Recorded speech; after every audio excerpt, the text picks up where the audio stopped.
میری آنے والی سب نسلیں تیرے گھر آئیں، تیرا در دیکھیں، تیرے گھر آئیں، تیرا در دیکھیں، اسباب ہوں ان کو ایسے بہم، اللہ کرم، اللہ کرم۔ بسم اللہ الرحمن الرحیم، صلی اللہ علی النبی الامی وآلہ صلی اللہ تعالیٰ علیہ وسلم۔ تو دیکھیے بیان چل رہا ہے منافقین کا، جیسے کہ اوپر سے آپ کل کے سبق میں پڑھا ہوا نزل فی المنافقین، اور یہ آیات کریمہ نازل ہوئی ہیں منافقین کے بارے میں۔ تو منافقی تعریف بیان کر دی کہ منافق کس کو کہتے ہیں، پھر اس کے بعد میں منافق کے بارے میں بیان کیا کہ یہ منافق سوچتے ہیں کہ ہم اللہ اور ایمان والوں کو فریب دیتے ہیں، حالانکہ ایسا نہیں ہے، یہ فریب اپنے آپ کو ہی دیتے ہیں۔ یہ گزشتہ کل کے سبق میں بیان ہوا۔ اب اس کے بعد میں منافقین کا بیان آ رہا ہے۔ تو دیکھیے منافقین کو جو اپنے آپ سوچتے ہیں وہ غلط سوچتے ہیں اور اپنے آپ کو ایمان والا بتاتے ہیں۔ تو اس کے آگے پھر ایمان والوں سے کیا کہا جاتا ہے، پھر ایمان والوں کو متوجہ کیا جاتا ہے۔ قرآن کریم میں رب تبارک و تعالیٰ فرماتا ہے وَإِذَا قِيلَ لَهُمْ لا تفسدوا فی الارض، اور جب ان سے کہا جائے، وَإِذَا قِيلَ لَهُمْ، اور جب ان سے کہا جائے، ان سے کن سے، اَيْ لِهَٰؤُلَاءِ، یعنی کہ منافقین سے یا ان سے، ہؤلاء منافقین سے، لا تفسدوا فی الارض، تم فساد نہ کرو زمین میں، لا تفسدوا فی الارض، تم زمین میں فساد نہ کرو، بالکفر والتعویق عن الایمان، کفر کے ذریعے اور ایمان سے لوگوں کو روک کر کہہ رہے ہیں لا تفسدوا فی الارض، تم زمین میں فساد نہ کرو، کفر کے ذریعے اور تعویق عن الایمان سے، مطلب ایمان سے لوگوں کو روک کر کے یہ کہنا چاہ رہے ہیں مصنف علیہ الرحمہ۔ تو دیکھیے تعویق عن الایمان یہ فساد کی وجہ کی طرف اشارہ ہے، یعنی کہ فساد کی جو وجہ ہے وہ کیا، دیکھو فساد کی وجہ یہ کہ منافقین خود تو کفر کے دلدل میں پھنسے ہوئے ہیں ہی، دوسرے لوگوں کو بھی اسلام اور مسلمان سے بہکا کر، اسلام اور مسلمان سے بہکا کر ایمان لانے سے باز رکھنے کی کوشش کرتے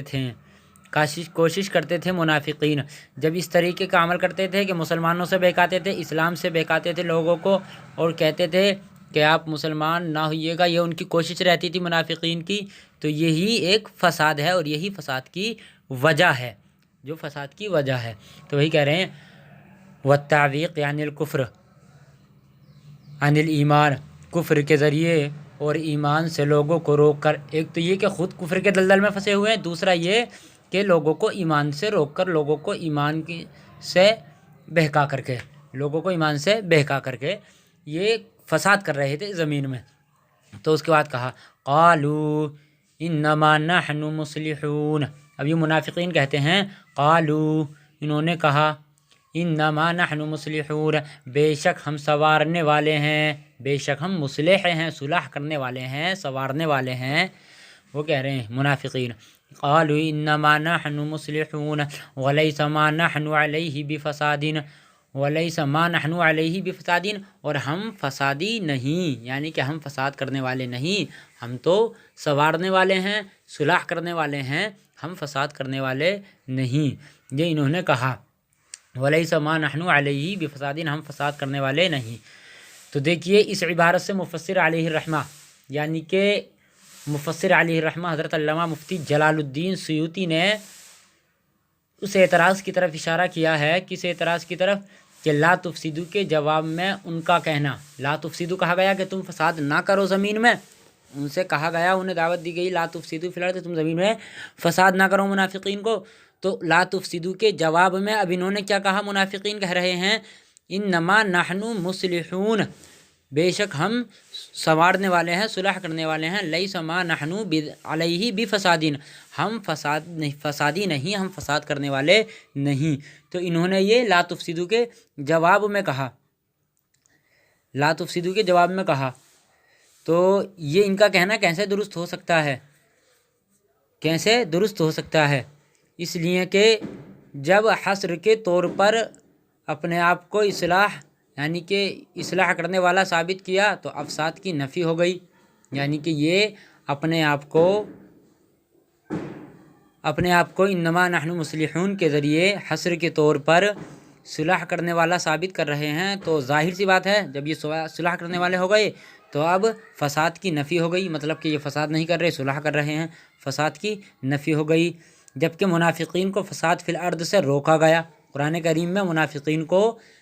فساد فی الارض سے روکا گیا، یعنی تم زمین میں فساد مت کرو۔ تو چونکہ اور معلوم ہے تم کو کہ روکا اسی کو جاتا ہے اور جو جس کام میں لگا ہو، تو یہ فساد میں لگے ہوئے تھے اس لیے ان کو روکا گیا، یہ فساد میں لگے ہوئے تھے اس لیے ان کو روکا گیا، ورنہ تو اگر جو اس کام کو نہ کرے، جو فساد نہ کرے اور اس کو فسادی کہا گئے تو یہ تو کہنا ہی لغو ہو جائے گا، یہ تو کہنا ہی لغو ہو جائے گا، غلط ہو جائے گا کہ تم اس کو ہم کو وہ بندہ کر نہیں رہا اور بندے کو اس کام کی سے روک رہے ہو، تو یہ کہنا لغو ہو جائے گا۔ تو اس لیے انہیں جو فساد سے زمین میں فساد سے روکا گیا، وہ اسی لیے روکا گیا کہ یہ فساد کرنے والے تھے اور یہ اپنے آپ کو مصلح بتا رہے ہیں، ہم سنوارنے والے ہیں، اپنے آپ کو مصلح بتا رہے ہیں۔ تو سنو، فساد کرنے والوں کا، مفسدین کا، یعنی کہ جو فساد کرنے والے تھے ان مفسدین کا دستور یہ تھا کہ وہ اپنی ریشہ و دانیوں کو اصلاح سمجھتے ہیں، یعنی کہ جو ان کے کام تھے، پیشہ ور تھے، ان کے ریشہ تھے اور جو ان کی دنیا داری تھی، تو اس کو وہ اصلاح سمجھتے تھے اور اپنے گمان میں خود مصلح ہوتے ہیں، اپنے گمان میں مصلح ہوتے ہیں، مصلح ہیں نہیں، وہ خود مصلح ہوتے ہیں۔ اس لیے منافقین نے یہی جواب دیا کہ ہم سنوارنے والے ہیں، فسادی نہیں۔ منافقین نے یہ جواب دیا کہ ہم فسادی نہیں بلکہ مصلح ہیں، تو گویا انہوں نے فساد کو صلح سمجھ رکھا تھا۔ مفسدین نے فساد کرتے تھے یہ، لیکن فساد کو یہ صلح سمجھتے تھے، صلح سمجھ رکھا تھا۔ اس توضیح سے یہ اعتراض بھی ختم ہو گیا کہ منافقین کا فساد امر محسوس تھا، منافقین کا فساد امر محسوس تھا کہ وہ مسلمانوں کے خلاف تھے اور جنگ وغیرہ میں مخالفین اسلام کی طرفداری کرتے تھے، تو پھر انہوں نے اس محسوس فساد کو صلح سے کیوں تعبیر کیا؟ تو محترم حضرات دیکھو، یہ مسلمانوں کے خلاف تھے، مسلمانوں کے خلاف مطلب اگر جنگ ہوتی تھی تو مسلمانوں کے خلاف طرفداری کیا کرتے تھے اور مسلمانوں کو غلط بتاتے تھے اگر ایسا معاملہ کوئی پیش آتا تھا، تو یہ تو معلوم ہو گیا کہ یہ اسلام سے مخالف تھے۔ جب اسلام سے مخالف تھے تو بظاہر ہے کہ یہ فسادی تھے، اسی لیے رب تبارک و تعالیٰ نے فرمایا لا تفسدوا فی الارض، تم زمین میں فساد نہ کرو۔ رب تبارک و تعالیٰ نے فرمایا اسی لیے لا تفسدوا فی الارض، تم زمین میں فساد نہ کرو۔ تو قال اللہ تعالیٰ ردًا علیہم، اللہ تعالیٰ نے ان کے رد میں ان کی تردید کی، اللہ تعالیٰ نے ان کی تردید کیا، ان کے رد میں فرمایا، کیا فرمایا اس کے بعد دیکھو، الا، خبردار، ہوشیار ہو جاؤ، تنبیہ کے لیے ہے یہ الا بتا رہے ہیں مفسر علی رحم، للتنبیہ، یہ تنبیہ کے لیے ہے، الا یہ تنبیہ کے لیے ہے۔ تو دیکھو چونکہ الا چند معنی کے لیے آتا ہے، الا جو ہے وہ چند معنوں کے لیے آتا ہے، ایک معنی تو عرض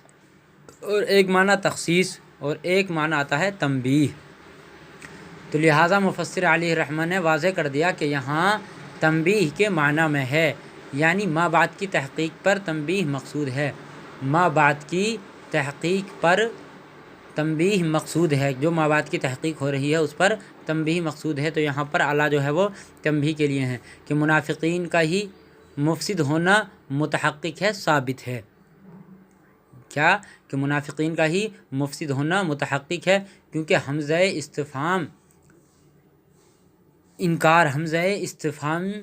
میں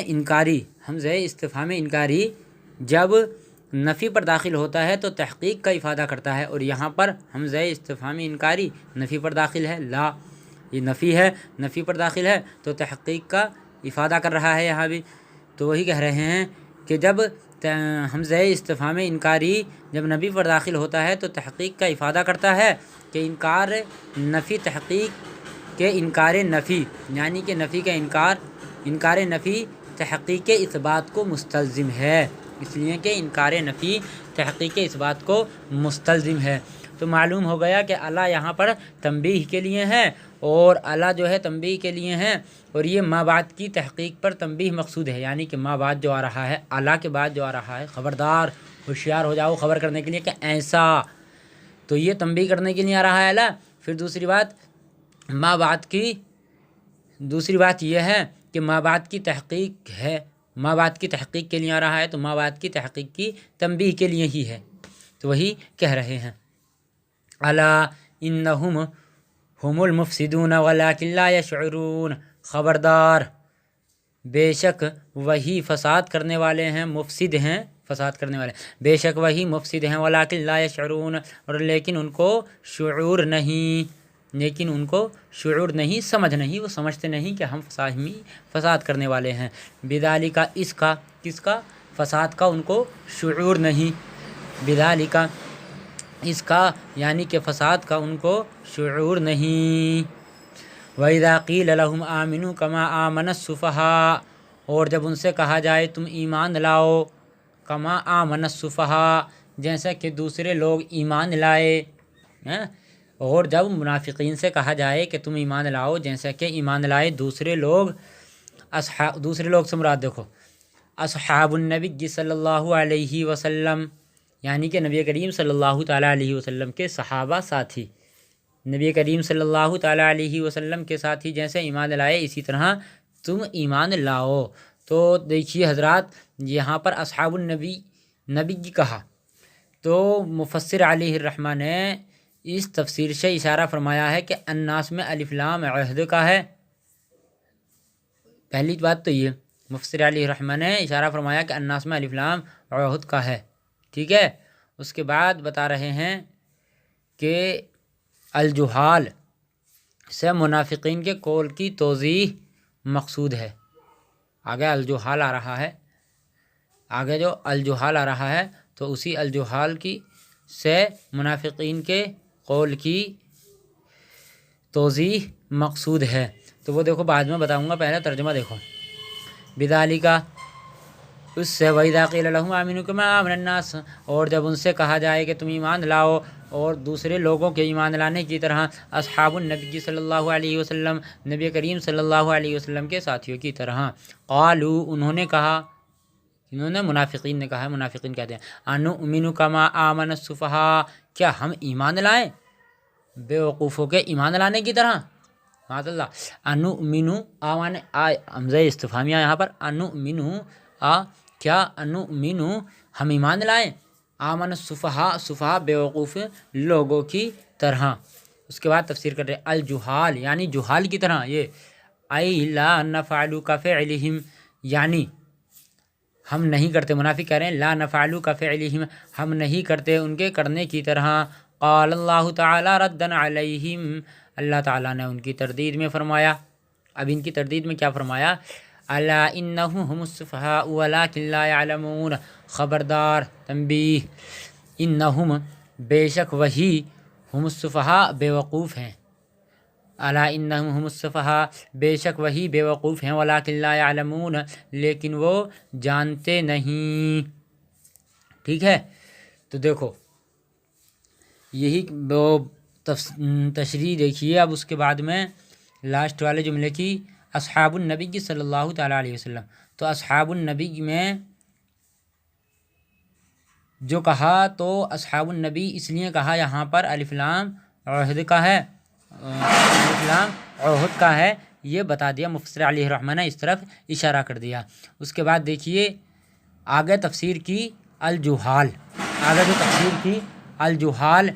سے منافقین، تو الجہال کیوں کہا، تو وہ اس لیے کہا کہ الجہال سے منافقین کے قول کی توضیح مقصود ہے، کیا مقصود، توضیح مقصود ہے منافقین کے قول کی، کیسے، وہ اس طرح کہ منافقین دنیا پر دین کو ترجیح دیتے ہیں، منافقین جو ہیں وہ دنیا کو دین پر ترجیح دیتے ہیں، تو ترجیح دینے کی وجہ سے، دنیا کو دین پر ترجیح دینے کی وجہ سے مسلمانوں کو بیوقوف اور جاہل کہتے تھے۔ منافقین جب دنیا پر تو دنیا کو دین پر ترجیح دیتے تو مسلمانوں کو بیوقوف اور جاہل کہتے، ٹھیک ہے۔ کیوں؟ وہ دنیا کو دین پر ترجیح دینے کی وجہ سے منافقین مسلمانوں کو جاہل کہتے تھے کہ ہم بیوقوفوں کی طرح ایمان نہیں لائیں گے، یہ کہتے تھے کہ ہم بیوقوفوں کی طرح، بیوقوف کہتے تھے کہ ہم بیوقوفوں کی طرح ایمان نہیں لائیں گے۔ تو ان کا خیال یہ تھا کہ دنیا کا نفع نقد ہے، یعنی کہ بالکل نقد ہے، اس میں ادھار نہیں ہے۔ دنیا کا نفع جو ہے وہ نقد ہے، اس میں ادھار نہیں ہے، اور دین کا نفع ادھار، یعنی کہ پہلے نیکی کرو، اس کے بعد میں آخرت میں رب تبارک و تعالیٰ اس کا صلہ دے دے گا۔ دین کا نفع ادھار، تو وہ نقد پر ادھار کو ترجیح دینے والے کو بیوقوف بتاتے تھے، یعنی مسلمان اس کو دین کو ترجیح دیتے تھے، تو اس لیے نقد پر ادھار کو ترجیح دینے والے کو بیوقوف بتاتے تھے، بیوقوف سمجھتے تھے، بیوقوف بتاتے تھے۔ اس لیے منافقین کہتے تھے کہ ہم بیوقوفوں کی طرح ایمان نہیں لائیں گے۔ تو دیکھیے مفسر علیہ الرحمہ نے ان کا جواب دے دیا۔ مفسر علیہ الرحمہ نے ان کا جواب کیا دے دیا؟ مفسر علیہ الرحمہ نے السفہاء کی تفسیر جہال سے کی، جہال سے یعنی جاہل سے کی۔ وہ کیوں کی جاہل سے؟ وہ اس لیے کی کہ ان کا رد کرتے ہوئے خود انہی کو سفہاء کہا گیا، ان کا رد کرتے ہوئے خود انہی کو سفہاء کہا گیا، اور ان کا رد کرتے ہوئے ان کے علم کی نفی بھی کی گئی، رد کرتے ہوئے ان کے علم کی نفی بھی کی گئی۔ اور ظاہر ہے کہ بطور تعلیل علم کا مقابل جہل سے ہوتا ہے، یعنی کہ ایک طرف مقابل میں علم اور ایک طرف مقابل میں جہل، تبھی تو دونوں کا مقابلہ ہوگا۔ ایک طرف رات جیسے رات، ایک طرف دن، یعنی کہ دن ہوگا تو رات نہیں ہوگی، رات ہوگی تو دن نہیں ہوگا۔ اسی طریقے سے یا تو جاہل ہوگا، جاہل نہیں ہوگا تو علم والا ہوگا۔ ظاہر سی بات ہے کہ دونوں کا مقابلہ، علم کا مقابلہ جہل سے ہوتا ہے۔ تو گویا مجاز کے طور پر مرسل صفاحت، مجاز کے طور پر مرسل صفاحت، یعنی مرسل صفاحت سے جہالت مراد لیا گیا، یعنی کہ صفاحت بیوقوفی سے جہالت مراد لیا گیا یہاں پر۔ اس لیے مفسر علیہ الرحمہ نے جہال کا استعمال فرمایا۔ تو جہال سے ان کی دو تردیدیں ہو گئی، ایک تو یہی بیوقوف والی کہ یہ بیوقوف ہیں، اور دوسری یہ کہ یہ بیوقوف تو ہیں ہی ہیں اور جاہل بھی ہیں، بیوقوف تو ہیں ہی ہیں، جاہل بھی ہیں۔ دیکھیے جس طرح مسبب بول کر سبب مراد لیا جاتا ہے، اسی طرح یہاں پر بھی صفاحت سے جہالت مراد لیا جا رہا ہے۔ تو یہی کہنا چاہ رہے ہیں مفسر علیہ الرحمہ الجہال کی تفسیر میں۔ مفسر علیہ الرحمہ نے جو اپنی